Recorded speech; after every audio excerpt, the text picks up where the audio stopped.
Hey, Maurice, welcome to the His and Her Money Show. Wow. Hey, guy. How you doing, man? We're super glad to have you on the show today because you have done something that a lot of people wish, hope, dream, desire that they can do, and that is to eliminate a bunch of debt from your life. But before we talk about the story and all the details about how you were able to pull that off, can you just take a moment and introduce yourself to everybody that's tuned in and let them know what you're all about? Absolutely, man. I'm so excited for you guys inviting me to this broadcast. Anytime I get an opportunity to speak to people about my life and in some way pour into them that to give them some type of hope, I greatly appreciate it. I am the chief executive coach for GATT Enterprises LLC. We're located in Dallas, Texas. And what we do is we educate, train, and advise clients in the area of personal and business credit management, okay, physical responsibility, and the credit transformation. So basically, this is all this goes into a little deeper. But I guess today I want to focus on being debt free. And so we actually what we are all about is basically helping people find their individual pathway to financial independence through several tools. Love it. Love it. Because we want everybody to find their way to financial independence. That's what one of the things that the show is all about. So let's rewind the clock back a little bit. There was a time where you had a bunch of debt in your life and you were able to get rid of it. But tell us first about how much debt you were in back then. Talk about like the different types of debt that it was and how long it took you to kind of get it out your life. Okay, so first of all, that's a great question, man, and I really appreciate that. I'm just like anybody else. I mean, I wasn't trained the way that we should be trained.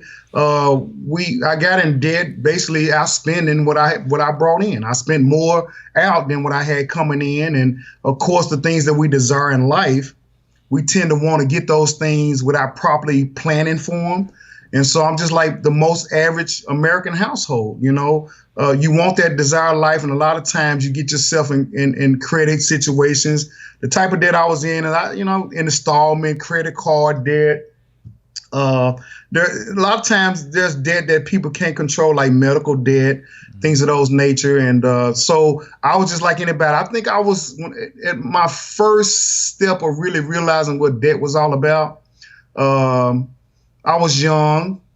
I was very naive to debt and money and how to spend money and things. So I would say that I was probably in about $50,000 worth of debt and just gave up because I was like, well, I can't get any credit. I can't do anything. So like most people, I just like, okay, well, hey, I just give up. I just, as long as I got my car note paid and my rent, then I was pretty much cool.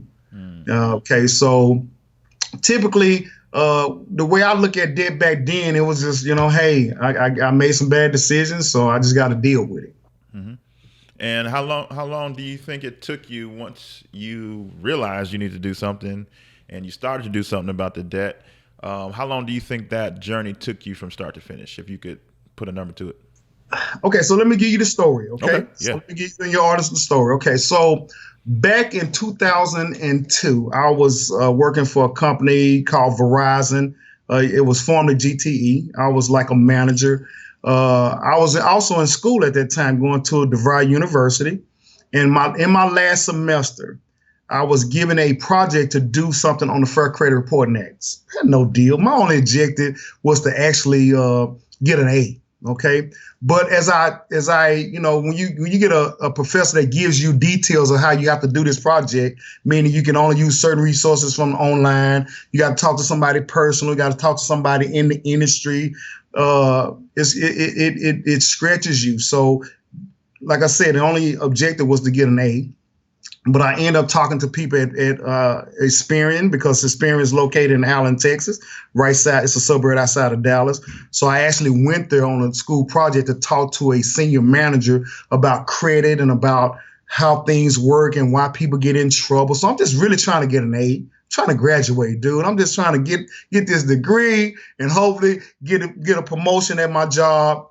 But I found so much out about credit and how it worked and how debt work and things of that nature. And this is what launched me into doing the business that I'm doing now, because I had no clue. Nobody never sat down and talked to me about credit and how it worked. Nobody never talked to me about money and how to save. And these are things that we're not taught in school. We talk to learn our ABCs, and that stuff is important, but preparing us for life, we was never taught that. And so I think the majority of Americans have not been taught that in school, except some people that had, a little edge above us all because of wealth and things of that nature. But that's how I kind of ended up doing what I do today, is through school. So I hope that answers your question. Absolutely. I'm not sure. I kind of got, okay, yeah. Now that sparked it, right? You're doing this project, you're sitting down with people, they're starting to educate you, and you're starting to have this epiphany like, whoa, I didn't know none of this. So now, as you learn this stuff and you compare it to what your life is looking like from a financial standpoint at that point, how did you then begin to formulate a plan to make change and move this debt out of your life? Okay, let me say this first of all. That's a great question. Let me say this. So at that point, when I'm wooed now, and I'm excited. I'm like, okay, why I didn't know this? So now at this point, I'm settling down, and I'm saying, okay, so how do I get this done? So I start looking for companies that could help me either with my credit or with financial advice. So I joined a company. I hope it's okay for me to mention this company because I'm no longer with them. But absolutely, I'm sure that most of your clients have heard of Prime America.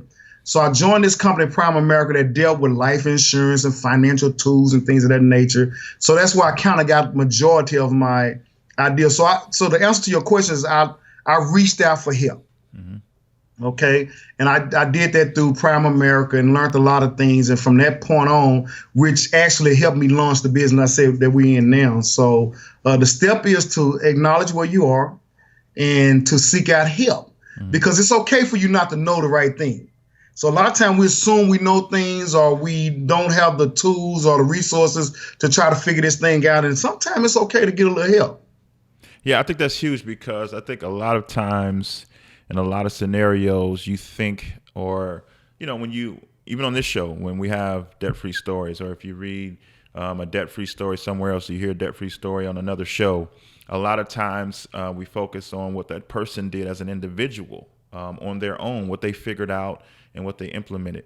But at times, like you said, it's better if you're not if you try it on your own and you're not necessarily getting it, don't just quit, but pursue help. There are professionals out there that can help.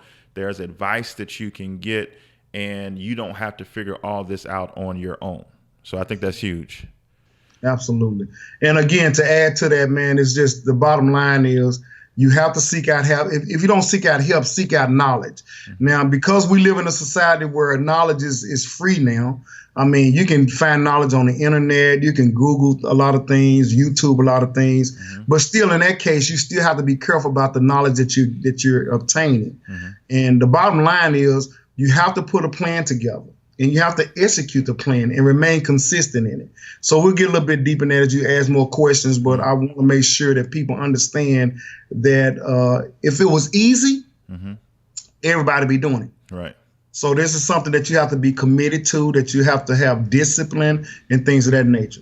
That's what I want to talk about next, is commitment and discipline, because before you can get to the plan, for you and for people, or for you at that time and for people today who are in debt and who are trying to move to the place to where the debt is gone, they have to switch the way they think. They view money, because at one point they were debt accumulators because that was all they knew, or they just thought that's what everybody did. And now they're being exposed to people like you, people like Ty and I, who have gotten out of debt, and they're starting to have this awakening. But it's going to start before the plan can start. You have to change your thought pattern. So how did you personally do that? Because you got to the place to where, like you said, you would buy things even if you didn't have it, you would finance it. Then you got to the point to where you were maxed out and couldn't do nothing else, and you gave up, quote unquote, gave up. And now you got this information and you're ready to get to work. How did you change the way you thought along the way?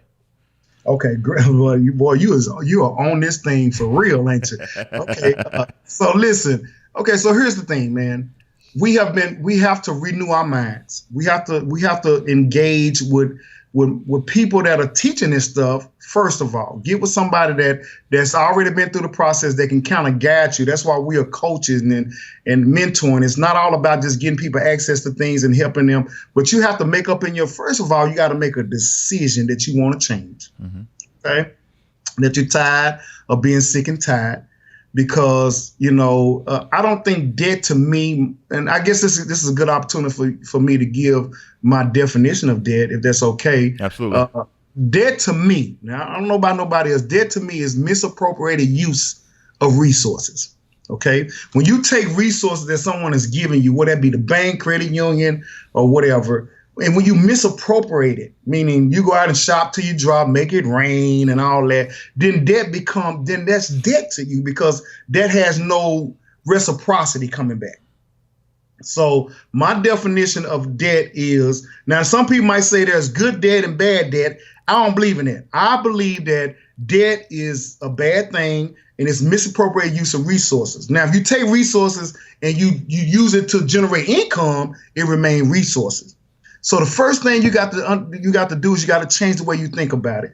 Now you do that through books, you do that through going to conferences and investing in yourself. There's a whole list of tools that I don't think we have enough time to go on. But I'm telling you, if you gave me the time, well, I will go through them. I'm telling you, because I'm passionate about what I do. Well, drop some of them because I'm sure everybody's sitting there taking notes on you right now. So go ahead, you got the floor. So investing in yourself, basically getting with people like you guys. And that's going to talk about this, because first thing that a lot of people don't like to talk about it. Okay. Now, if you don't talk about it, then there's absolute no hope for you to even start to change or transform yourself. Now, I am a spiritual guy. So my fundamental basis come from I'm sure that most of your audience know there's a book called the Bible. Okay. So boom, that's where you start to realize that the Creator left us instructions, just like when you buy a car, they put the manual in there. So to me, the Bible and the principles of the Bible are very firm, and they have changed my thinking about money, my thinking about a prosperous life and things of those natures. So you have to start by changing your mind. And the way you can do that is several ways. Start getting around people that think like you. That are where you need to be, where you want to be, and they're there so they can help aid you and to try to condition your thinking about money and about how to use it and how to use it appropriately, because money is just a tool to me. Mm-hmm. As you began to walk out your process, were there some obstacles that popped up that tried to derail you from your ultimate goal of getting out of debt? And if so, how did you overcome them? Absolutely. Anything that you're ever going to do in life is always going to have some obstacles to them, because if you don't have obstacles or challenges, then you might be going down the wrong path.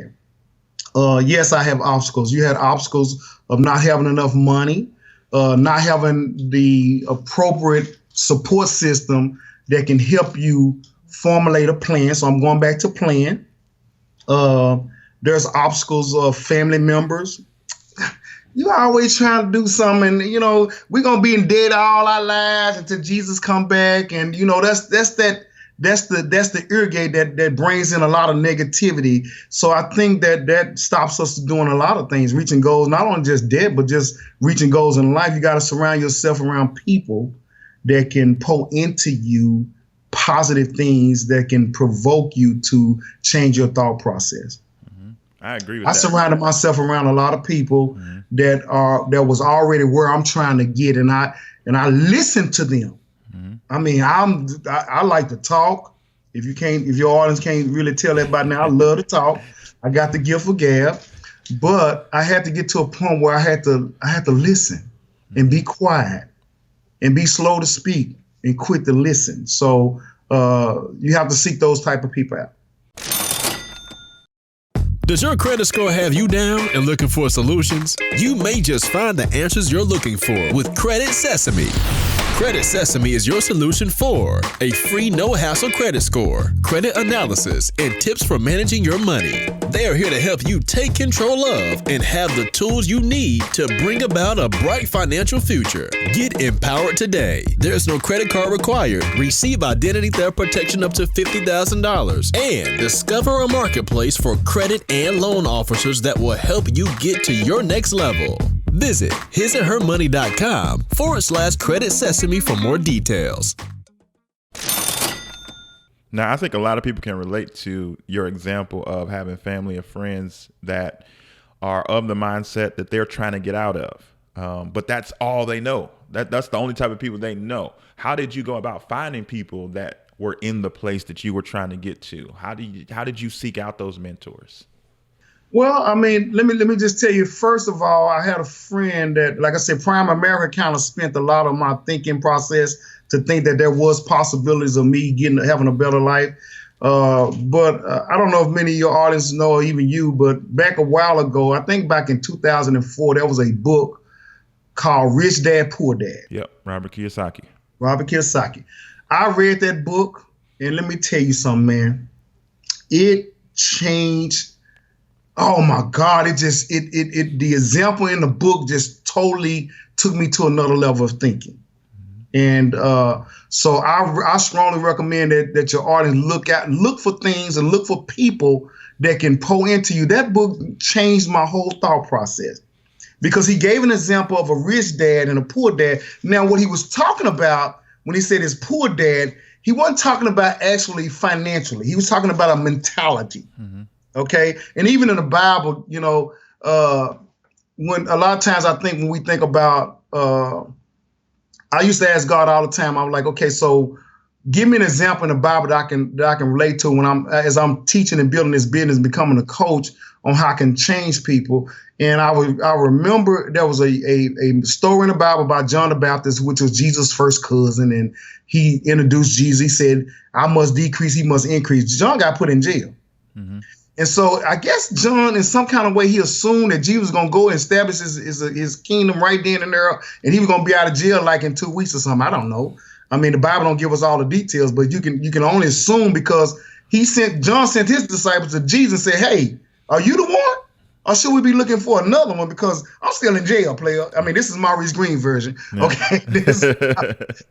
But Jesus told him, he said one thing that was important. He told him, he said, the rich see, the blind see, the lame walk, the dead is risen. So I can see the miracle in that. But he said the poor have the gospel preached in them. I'm like, okay, I don't get that one. The poor have the gospel preached in them. Okay, what's that? Well, the gospel, you look at the gospel is what actually helped me get to a point where I'm at in my thinking, because it was a verse in there that says you can do all things through Christ who strengthens you. Well, that's what propelled me to go to school, and because I dropped out of school as a high school dropout. I didn't think, now you talking about go to college, but he was really showing me the point is that poor is a poor mentality, the way you think. I'm giving you an example. When I told my brother that I was going to start this business to help people get out of debt and help them with their credit, to help them go to the next level in life, boy, you can't do that. You just can't do that, man. The government already got this stuff. So it was a lot of negativity coming from my brother who was close to me. He was close enough for me to share my dreams with, but he ended up being a dream killer. But I didn't accept what he was saying. But the bottom line is that we have to get around people that's gonna believe that you can achieve all the things that you're trying to do. And one thing is debt. A lot of people don't understand debt no way. So maybe you can, go to conferences and things of that nature to get around people that's talking about money. We a lot of times we don't want to talk about money. The old school people don't want to talk about money. Their belief is you pay your house off, you're going to be good the rest of your life. Well, back in, 30, 40 years ago, that might have worked. But today's the way the society is now, that's not going to work. Mm-hmm.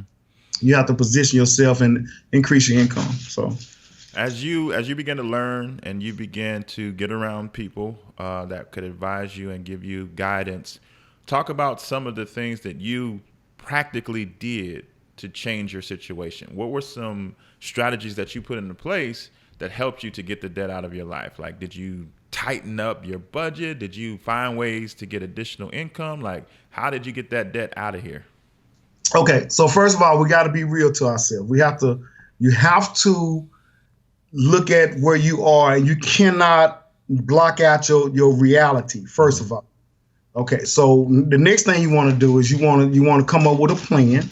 Okay, so how do I do this? Where is the problem? Identify what the problem is, because a lot of time, let me just be honest with you. I talk to people on a daily basis. The first thing I want to do is download some of your bank statements. Let me look at your bank statements. Okay. Now I'm a stranger. I don't know your spending habit, but I can look at your bank statements and tell what's not a necessity. So I go through, just an example, a client of mine's, I won't say their name, but I pull down their bank statements. Now these people, they make really good money, really good money. When I say really good money, so really I'm basically telling you that money is not always the answer. More money is not always the answer, because it's a mentality that has to be changed first. And I think you hit on that in the beginning. But the wife made over 100,000. The husband was a truck driver. He made over 80,000, but they still got from paycheck to paycheck. They was at a point where they was the week that they get paid. Unfortunately, they got paid the same every 2 weeks, Friday, the same Friday. So that week that they was going to get paid, they had to borrow money from their uncle for gas and cigarettes and things of that nature. And that's kind of insane.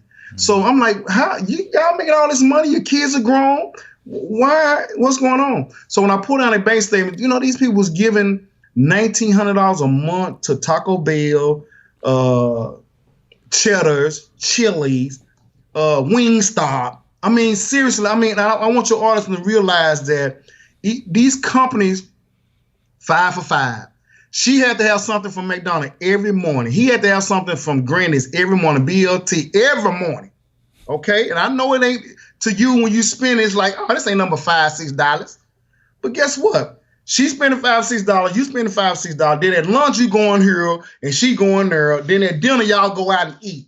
Over a 30-day period, guess what? That adds up. Mm-hmm.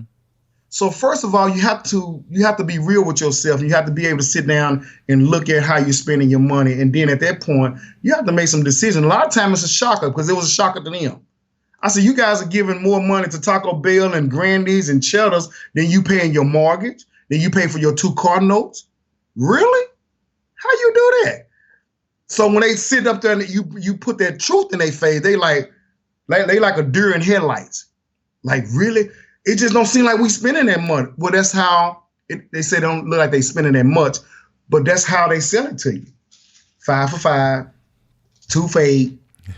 You get 2 meals for $25. Right. Full entree. And so that's how they sell it to you. Like, it's really not a whole bunch of money. And in your mind, you're not thinking that you're spending a lot of money, but at the end of the month, if you add it all up, you'll be shocked at how much money you're giving away every month at work, in the morning, stopping to get Starbucks. I love Starbucks, but I'm just saying, get you one of them the Kindles where you can make your own, Starbucks. It's time to start being strategic and doing things on purpose. How did that moment feel for you when you made that final debt payment and you were officially debt free? It felt good. It felt liberating, and it didn't come without plan. It didn't come out without sacrifice. So let me just rewind a little bit and just kind of let people understand that I think the tools that you can use, and you really get connected with somebody that really know how to budget and how to set you up with budgeting, because you don't want things that's going to make it complicated, because complication brings forth, this too big for me, I can't do it. So what I try to do, or what we try to do here at GATT, is try to simplify it, make it easy as 1, 2, 3. You know what you got coming in. Let's look at what you're spending out, and let's make some decisions. Okay, so even when you come to a point and you want to eliminate debt, you have to do that strategically. You got yourself in a situation, you realize it, and you say, I'm in debt, so how do I get out of it? I say tackle one giant at a time. A lot of times we just want to do it all together. Some people can do that, because you can do debt consolidation, which is a good tool you can use as well. But you have to have great credit. So in order to get a loan to pay off all the loans, so it's just so many ways you can get it done. But when I really figured out how to do it, I'm sharing it with the world now. Mm-hmm. So it felt really good. It empowered me. During the process, I learned that I can do it. That was a great thing, just to know that I could sit down and plan. You had that sense of accomplishment.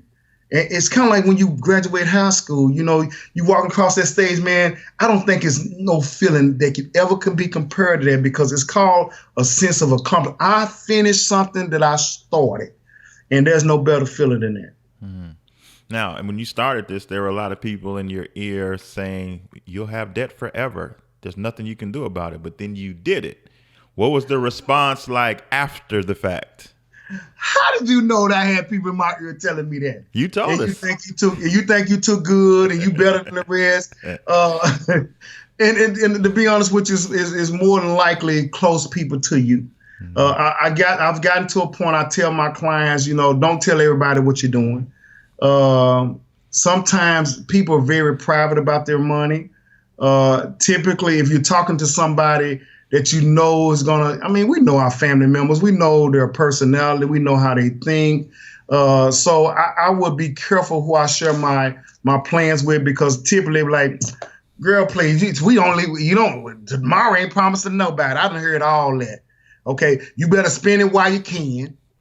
But guess what? Tomorrow did come, and the day after that came, and the day after that came, and now you find yourself, because you done spent all your money because of this philosophy that, you better spend it while you can because tomorrow ain't promised. That is a bad cliche that goes on, especially in the African American community and a lot of the white people community as well. We have this mindset that tomorrow might not come. So spend it while you can. And that to me, that's a selfish thought process, because typically we have family, we have children. We don't think about these type of things. Mm-hmm. And are they now asking you for help? Yeah, boy, you look at you. I feel like I'm doing the interview here, boy. Yes. And let me be honest to you, and I hate to say this, but yes, when you're successful, the people that you want to celebrate your success typically are not the people that's going to celebrate your success. You think you better than everybody. These are my siblings. These are people I love. I hope they ain't on one of your calls, but they know I'm telling the truth. It's like you think you know everything, and but when they need help, I'm the person they call. I've also learned how to say no. That's a powerful thing right there, though. That is a powerful thing. It's something that people struggle with, and it's something that derails a lot of people because they don't know how to say that word. And that also can keep you in debt as well, because you cannot say no to the people that are near and dear. And I'm talking to some mothers on here too that don't know how to say no to their children. And they sacrifice everything, even their standard with debt and credit, to help their children, and they don't know that that's not really helping them. So yes, that's good. You good. So tell us, all this journey, you went from a place in your life to where all you knew was spending and getting stuff that you saw that you liked, to this epiphany based on a college project, to walking it out. Now you're coaching people to do the same. What's been the biggest lesson about life that you've learned along this journey that you've been on? Wow. Okay. So listen, the biggest journey is that I think that we're here to live a prosperous life. And I believe that, especially in the United States, I know that the United States have a lot of issues. There's a lot of things going on in the world. The racism, the distribution of wealth is very unequal. Only 1% of the Americans hold the wealth of this country. And this country is one of the wealthiest countries in the world. But I still love this country. And I'm going to tell you why. Because this is one country that you can just wake up in the morning and have a God ideal and just start a business. You don't have to get permission to start a business. You don't have to see if there's too many people. So the opportunity to change your life exists in this country. Now, there's a lot of people that their mission in life is to be a politician. There's a lot of people to be advocate. And there's a lot of people, once you determine where you are, this is a free enterprise country, man. And I just believe that anybody can get themselves out of debt. Yes, there's certain ways and certain tools you can use, but I just believe that everybody should own companies. Whether you are an entrepreneur or not, you can get involved with Mary Kay or Avon or something. I'm not promoting these people. I'm just giving them as an example, because most people know Mary Kay, most people know Avon. But if you started an LLC and you was a teacher and you love to teach, but if you started an LLC and got involved with one of these companies and went to a meeting once a week, that's considered self-development. And the miles that you drive and everything, you can deduct almost $40,000 from your taxable income as being a teacher. So I think that knowledge and access to knowledge has been given to us, and a lot of times we're not utilizing it. And sometimes we need to be motivated because we weren't taught to strive for knowledge. We were just taught to, get your education, go work for a big company, preferably the government, and you can just retire from the government and life's gonna be good for you. And like I said, we're not in that time of frame and where we at in life now. Things are moving a lot faster and it takes a lot more because in every household, everybody's working. Mm-hmm.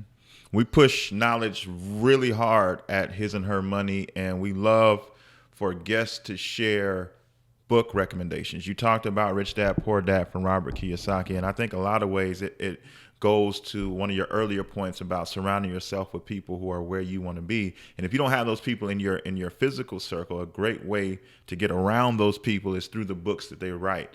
And they can become your digital mentors until you can find some people locally that you can connect with. So talk to us about some books that impacted you. They don't necessarily just have to be about money, but books that impacted you, that helped you evolve in your knowledge. Okay, so I'm gonna give you three. Okay, so first of all, okay, now these are pastors that I've read their books, like Creflo Dollar. He has a book called The Holy Spirit is Your Financial Advisor. Great book. He also has a book that I believe is good for everybody, whether they're Christians or not, or they spiritual or not. It's called The 8 Steps to Creating a Life That You Want. And that's where he talks about the mindset and surrounding. So what goes in affects how you think. You know what I'm saying? So that's a good book. Bishop T.D.J., which a lot of people know, he wrote a book, Maximize the Moment. Mm-hmm. That's a great book. And then this is a old guy. His name is Charles Capps. He wrote a book called God's Creative Power for Finances. That's a good book. Robert Kiyosaki. This was my mentor in the beginning, back in 2003. I kind of outgrew Robert Kiyosaki. I'm not into real estate, but he triggered my thinking. And so Robert Kiyosaki, Rich Dad, Poor Dad, I recommend everybody read that book. Mm-hmm. That is a good book. It's still good. The content hasn't changed. It's a good book to trigger your thinking, to give you another way to see things and view things. You don't have to be in real estate. You don't have to get in. It's just a good book to read to change your mind. Mm-hmm. So that's a good book. I love books that motivate, but those are some good books to start with. Okay, I'm a book reader. I love books. So. Yeah, same here. So those are some good ones. I did read the one from Dr. Creflo Dollar, Holy Spirit is Your Financial Advisor. And I read, I think it's called You Deserve to Be Wealthy. I think that's his other one that was related to finance. Yes. So he's definitely got his finger on the pulse of that. Right. And it's based off principle and spiritual. Mm-hmm. So there has to be a balance there. Yeah, for sure. I think a lot of people in the man, can I talk? Absolutely. Okay, so there's a lot of Christians. I guess, Christian to me is a cliche now, because if you ask anybody, you're a Christian, the answer is going to be yes, okay? No matter what. Ain't nobody going to sit up and say, no, I ain't no Christian. I don't believe in God. Some do, some don't, but the majority do. Okay. I've been in church, not all my life, but for the last 20-something years. And when I came in, I was really a hustler, and I came into the church. And I sat back and I watched church folks because I watch people. So I've been hearing people saying the wealth of the wicked is transferred over. It's going to be transferred over. Well, if you're not doing anything and you don't position yourself to get to transferring the wealth, I believe we should be owning businesses. I really do. I think that's one key thing, that you need to have different streams of income. I don't know how old you are. I'm not going to even ask. But you seem very mature. So one thing that I like to say, even in our company, our whole process is, there's an old statement, and it's not a biblical statement. It's a proverb. I don't know. It might be African, but it said, if you give a man fish, you feed him for a day. But if you teach him how to fish, you feed him for a lifetime. And I just believe that we need to get around people that can teach us how to fish financially. And then once you learn how to, like we say here, once you learn how to fish financially, then we teach you how to buy the pond that the fish is in so you can rent it out to other fishermen. And once you learn how to do that, then we want to teach you how to invest or purchase the manufacturer that makes the fishing pole that the fishermen need in order to fish. And once you learn how to do that, they want to teach you how to invest or purchase the bait shop that the fishermen need in order to attract the fish. And what it spells is just different streams of income. I just think that in order to create the life that you really want, you got to have different streams of income. And whether you're an entrepreneur or not, I believe anybody can be. I think there's entrepreneurs that are born, and I think there's entrepreneurs that are created, because I believe we can do all things through Christ who strengthens us. So there's a lot of pathways, a lot of roads to get to the same place. Yeah. Maurice, tell me this. If there's somebody who's listening who loved your story and your advice, but they look at their situation, they know how much debt they're in, they know what their income is, they know what their family and friends are telling them, and they are a little less than encouraged, like they don't think they have what it takes to do what you did. What words of encouragement would you give to that person if you could talk to them one-on-one? Well, if I could talk to that person, I would definitely say to them, if I could do it, anybody can do it. So the first thing that is, what all that you've been taught can be undone, and you can be taught a different way. Again, you can do this. So I'm talking to that person, that lady, that mother, that whoever's on this line and on this broadcast. You can do anything you put your mind to. I mean that. We do live in a good country with a lot of issues, but you can change your destiny by sitting up and planning how you want it to be. That's the first thing, but you have to change your mind. And again, y'all, if I could do it, I'm telling you, you don't know my testimony, but if I can do it, anybody can do it. Awesome. That's why this is my mission in life now, is to teach people how to become financial. Everybody has their own way. So that's why I say we teach people to find their individual pathway to path, because what I did might not work for you. So we try to find what works for you and try to get you to that point where you need to be. Speaking of which, tell everybody about your company, your website, and how they can stay connected with you. Well, okay. So look, I'm just now getting to this Facebook. I had to study on Skype, because you calling me Skype. I mean, I had to ask my sister, what is Skype? How do I do it? What do I need to do? Okay, I'm a dinosaur. But our website is www.GATT, that's GATT, enterprises.com. Again, that's GATTENTERPRISES.com. And our 800 number is 877-662-4288. And we'll be sure to have the links and the phone number listed in the show notes of this episode. If you're listening to this podcast, just go to hisandhermoney.com/podcast and you will find it there. If you're watching this video, just look down below and you will find all the information that Maurice has given, including the books that he recommended, in the description box. Maurice, this has been super inspirational, man. Your story is incredible, and we really appreciate you taking time out of your busy schedule to share it with our audience today. Man, I appreciate the invite. I didn't even know anything about podcasts. I'm sorry. I got to let your audience know that you guys reached out to me. So that indicates that you really are concerned and want to see your audience grow to another level in life, for reaching out to me. I'm not the only one, but I'm one that taking genuine trust. And I think you guys are doing a great, tremendous job. Keep it up. I want to stay connected with you and your wife, man. I think y'all are doing some magnificent things, and it's great, man. Thank you for the opportunity to come on your broadcast and speak to your people, your audience.